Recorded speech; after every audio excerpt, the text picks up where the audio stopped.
여러분 안녕하십니까? 한국시민기자협회 뉴스포털원입니다. 뉴스포털원은 정부가 14일 결정한 4차 접종과 관련하여 행복인문학의 입장에서 어떻게 생각하는가에 대한 전문가 초청 긴급 인터뷰를 기획하였습니다.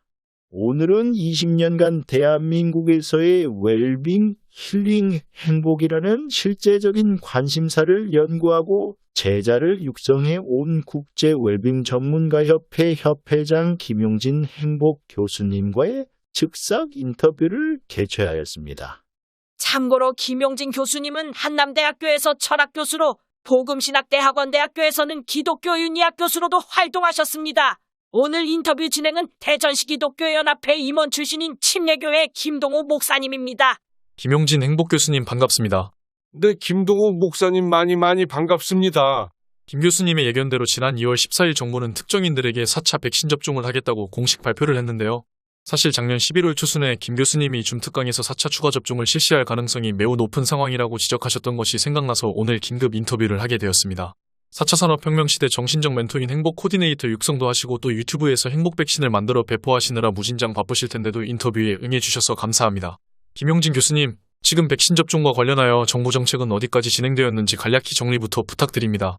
네, 그렇게 하겠습니다. 2년 전 코로나 발생 초기에 정부의 책임자들은 전 국민의 70%가 2차 접종을 마치면 집단 면역이 형성되어 마스크를 벗고 일상으로 돌아갈 것이라고 주장했었지요.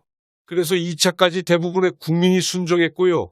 그런데 작년 가을부터 3차 부스터샷을 이야기하기 시작하더니 결국 10월부터 3차 추가 접종을 정책으로 시행해버렸습니다. 그래서 4,400여만 명이 2차 접종까지 했고요. 그리고 저처럼 약 3천만 명이 3차 접종을 했습니다. 정부 정책을 협조하느라 울며 겨자 먹기로 3차 접종을 해야만 했지요. 그런데도 정부는 국민의 불안감은 안중에도 없이 이제는 4차 추가 접종을 하겠다는 겁니다. 교수님의 말씀대로 2차 접종으로 코로나를 잠재우지 못하니 3차 추가 접종을 하라고 했고 그것도 위험하다고 판단되니까 4차를 주장하는 것 아닐까요? 네, 그렇습니다. 정부는 백신 접종 구매 비용을 대략 2조 7천억 원으로 추산하고 집행 중입니다. 게다가 백신 접종과 방역을 포함하여 4조 1천억 원의 재정을 투입하고 있습니다. 어마무시한 천문학적 금액이지요. 지금까지 당군 이래 엄청난 국가재정을 투입한 방역 정책이 정확하게 코로나 바이러스를 타겟팅하지 못했다는 것을 의미합니다. 그런데 더 중요한 것은 이 시점에서 우리는 코로나 바이러스를 너무 모른다는 것입니다. 또한 코로나 바이러스를 인위적으로 개발한 성분 불상에 백신으로 때려잡을 수 없다는 것을 알아야 합니다. 4차 추가 접종은 우리나라만 아니지 않습니까? 물론 그렇습니다. 작년 12월 말에 이스라엘은 60세 이상 고령층을 대상으로 세계 최초로 4차 접종을 결정한 바 있습니다. 그리고 이스라엘에 이어 그리스, 헝가리, 브라질, 칠레, 카나다도 4차 접종을 결정했습니다. 그렇다면 세계적인 추세가 4차 접종이라는 거군요. 아닙니다. 아직은 세계적인 추세라고 하기에는 이릅니다. 왜 그렇습니까? 우선 세계보건기구 백신 기술 자문가 그룹의 지적을 귀 기울여 들어볼 필요가 있습니다. 이들은 지난 1월 11일에 기존 개발된 백신을 반복적으로 부스터샷 하는 것은 부적절하다. 따라서 면역 효과가 폭넓고 오랫동안 지속되는 새로운 백신을 만들어 그것으로 접종해야 한다. 면서 현재 접종하는 백신으로는 감염 예방 효과가 적다고 할 수 있다고 지적한 것이지요. 그렇군요. 또 다른 지적은 없습니까? 세계보건기구에도 유럽의약품청의 지적이 있습니다. 유럽의약품청은 부스터샷이 도리어 면역력을 떨어뜨릴 수 있음을 지적하였습니다. 마르코 카발레리라는 백신 전략 책임자의 지적인데요. 그는 잦은 부스터샷은 인간의 면역체계에 나쁜 영향을 줄 것을 우려해야 한다고 지적했습니다. 그렇다면 4차 접종을 주저하는 나라들이 많아지겠는데요? 그렇습니다. AP통신에 의하면 덴마크의 경우가 그런 경우인데요. 덴마크는 3차 접종률이 매우 높은 나라입니다. 많은 사람들이 3차 부스터샷을 했으니 당분간 감염이 늘더라도 중증화하지 않고 코로나 사태를 극복할 수 있을 거라고 판단한 겁니다. 당연히 우리나라 정부가 4차 접종을 결정한 고위험군에 대하여 덴마크 정부는 고위험군의 4차 접종을 할 이유가 없다고 단정 지은 겁니다. 참고로 덴마크는 인구의 80%가 2차 접종을 받았고 3차 이상 접종률은 61.3%입니다. 그런데 앞에서도 언급했지만 우리나라는 2차 접종이 80%인 덴마크보다 훨씬 높은 86%이고 3차 접종은 덴마크보다 조금 낮은 58%입니다. 덴마크 정부의 정책을 우리나라 정부도 참고하면 도움이 되겠군요. 네, 사실 덴마크 정부도 한 달 전까지만 해도 4차 접종을 국민에게 권장했던 정부입니다. 그랬던 덴마크 정부가 갑자기 세계보건기구나 유럽의약품청의 지적을 듣고 정책을 변경한 거지요. 4차 접종을 대한민국 정부가 확정한 마당에 이 자리에서 접종 여부에 대한 우리의 논의는 큰 의미가 없을 것 같습니다. 대신에 김 교수님이 왜 4차 접종을 주저해야 하는가에 대해 간략히 요점만 정리해 주시면 고맙겠습니다. 네, 그렇습니다. 정책 담당자가 아닌 우리들로서는 정부 정책에 협조할 수밖에 없으니 안타깝습니다. 대신 4차 접종에 대하여 제가 행복인문학자로서 우려하는 이유는 다음과 같습니다. 첫째, 백신의 안전성이 확실히 검증되지 않은 것 때문입니다. 둘째, 백신의 효과와 지속성에서 의문이 남기 때문입니다.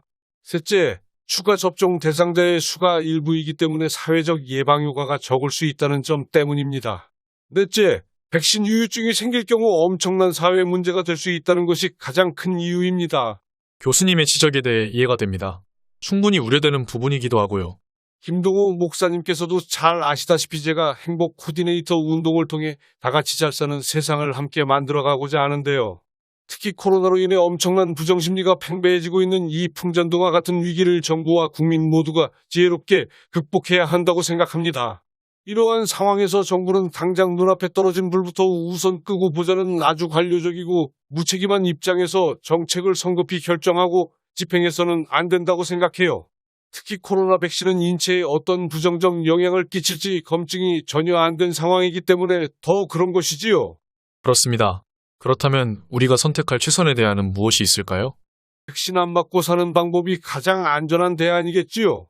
그러나 코로나가 확산일로이기 때문에 사회활동을 해야만 하는 입장이 대부분이기에 그것도 정답은 아닙니다.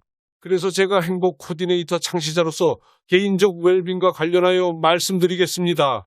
웰빙의 첫 번째 요소로서 마음 근육을 강화하는 일이 선제적으로 필요하다고 말씀드리고 싶습니다. 즉, 긍정심리를 키워 정신력을 건강하게 만드는 일이 우선되어야 하는 것이지요. 마음 근육만 강하다고 바이러스에 대한 저항력이 강해지는 것도 아닙니다. 바이오리듬을 건강하게 하는 일인데 그것은 면역력이지요. 그래서 웰빙의 두 번째 요소는 면역력을 강화시키는 일입니다.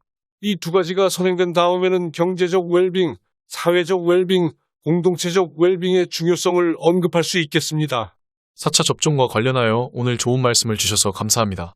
2000년도부터 웰빙과 힐링 그리고 행복에 관해 행복 코디네이터를 비롯한 다양한 행복 프로그램을 준비하고 행복 멘토와 행복 코디네이터 책임 교수님들 85명을 배출해 오신 김용진 행복 교수님의 지적에 공감합니다.